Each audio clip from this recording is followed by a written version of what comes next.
Across the United States, communities come together on the third Saturday of May to celebrate Armed Forces Day, a ceremony held in honor of all the branches of the U.S. military. It's a day to honor and acknowledge Americans who have served our country in times of peace and in times of war. And it's a reminder of the sacrifice some have made in defense of our country. Keeping America free has cost us dearly over the centuries.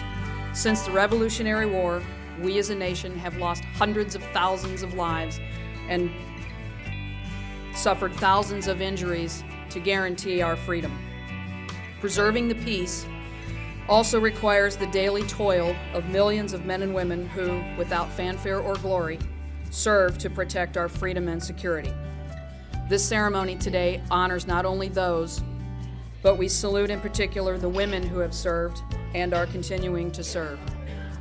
We also honor the 8 women whose names appear on the Vietnam Memorial among the over 58,000 names that you'll find there.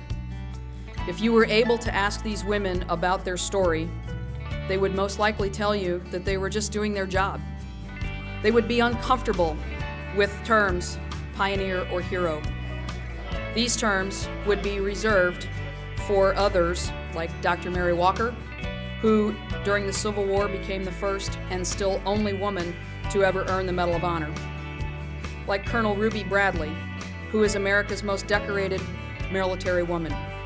She earned 34 medals, including the Air Medal and 2 Bronze Stars.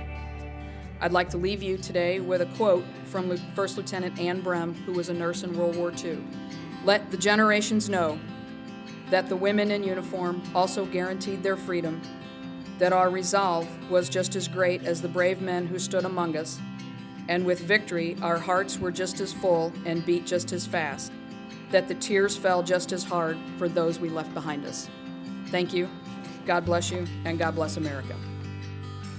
O'Fallon's Armed Forces Day has always made it a special point to honor America's servicewomen, and 2017 marks a special anniversary for this important cause. It's the 100th anniversary of women being allowed to enlist in the U.S. Armed Forces, and that important milestone paved the way for the incredible service and bravery of every woman who has served our country. They're forerunners for people like me, not just the women from Vietnam, but those from World War II and World War I and Korea. They are the forerunners. They're the ones who got it started so that somebody like me could come in so many years ago and serve for 22 years. O'Fallon does such a nice job because they always honor the women. The women seem to kind of be forgotten, and it's just always nice to come out when you know you're appreciated.